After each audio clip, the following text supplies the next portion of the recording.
Greetings, Tommy from GOLEM Painting Studio here. I want to talk about painting myths today. So I was just thinking about a couple of things that I just keep hearing all the time, and it's time now to share these things with you. And they are things bandied around the internet, around groups and what have you.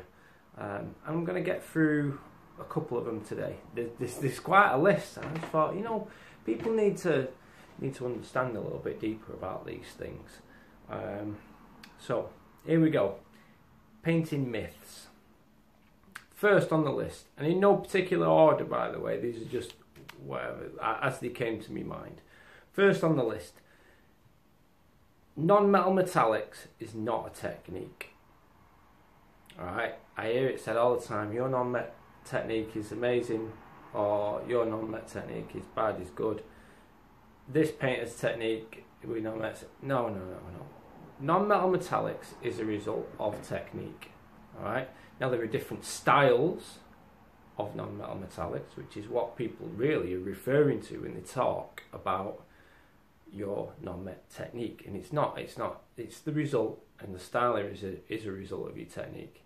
You know, so there that is, you know, so the more you refer to it as a technique, the more you're almost devaluing and almost hiding from yourself what a technique actually is. A technique is literally the mechanics of how you perform the action on the model or on your palette.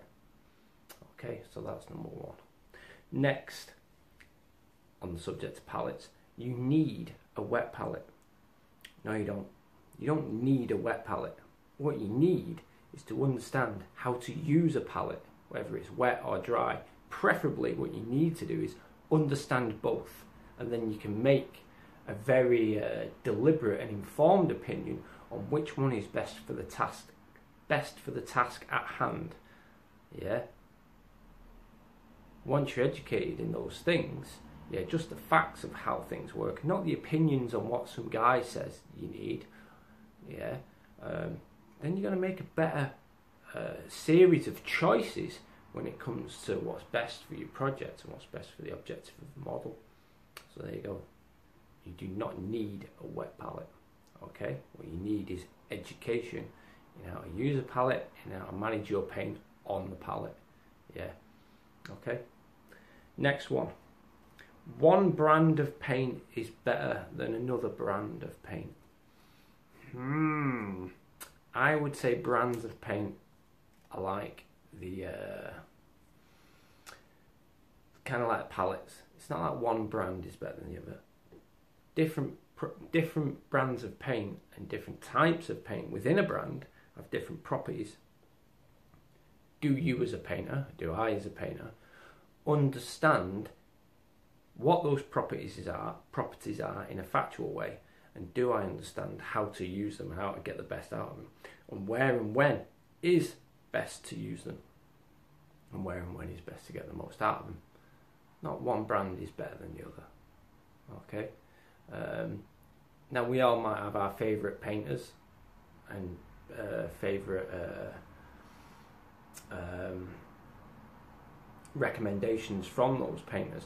But, you know, their word isn't necessarily gospel. And remember, these painters understand how to get the most out of their preferred materials. They don't get the results because those materials and those mediums, etc., are necessarily best. They get the results out of those things because they understand how best to use them. Yeah, and there's a massive difference. Yeah. Okay, number 4. You need a daylight bulb, or you need to use daylight to paint in. No, you don't. You do need a good bulb. What's my bulb? My bulb's like a cool, I can't see how many watts it is. Oh, 11 watts cool daylight bulb, mine is.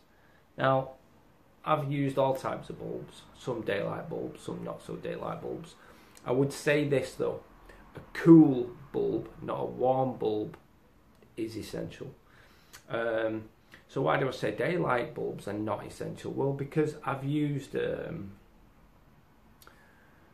no lamps before, and I've just been painting in certain games workshops. You know, for example, the lighting in Games Workshop Bradford was fantastic. Games Workshop Manchester, the light's fantastic. So I don't need a lamp in those instances, and they don't have daylight bulbs. So you don't need a daylight bulb. Let's get on to daylight itself. You don't need daylight. In fact, daylight is a hindrance, because can you guarantee that on one day it's going to be sunny, one day it's going to be overcast, one day it's going to be in between, we're going light and dark, and all these sorts of variables you have literally no control over. So, you know, tree curtains, paint at night, you know, or whatever it is, you know, sunlight's generally not a good idea. Sometimes direct sunlight as well affects your colours, and they kind of shimmer in a weird way, and you know, you don't see colours that way. So yeah, you do not need a daylight bulb. Let's do one more, and then I'll do another video for the other list. You need to use X method of undercoating. Okay. Now, some people say, oh, you must undercoat grey. Black is best. No, white is best. Or you must always use an airbrush. Don't use a rattle can. No, it's different tools for different jobs. Okay, if you're painting yellow, it's probably best not to spray paint your model black, whether it be an airbrush or a rattle can. I always use rattle cans. I've never undercoated a model with an airbrush. I've just never done it. There's not to say that it's bad, but I've just never done it. You don't need to do it. You know, is grey good for undercoating models?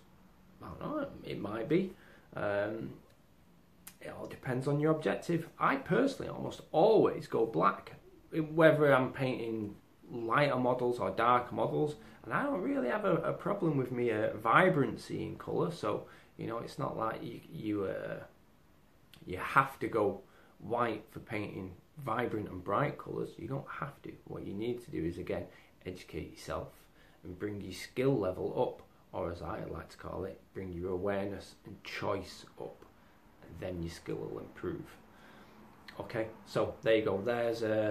There's my first 5 myths of painting, and maybe I'll go into more detail in those at some point in the future. And in another video, I'll give you a few more, and I'll keep writing the list, because there's loads of them actually. So yeah, cheers guys, have fun, bye.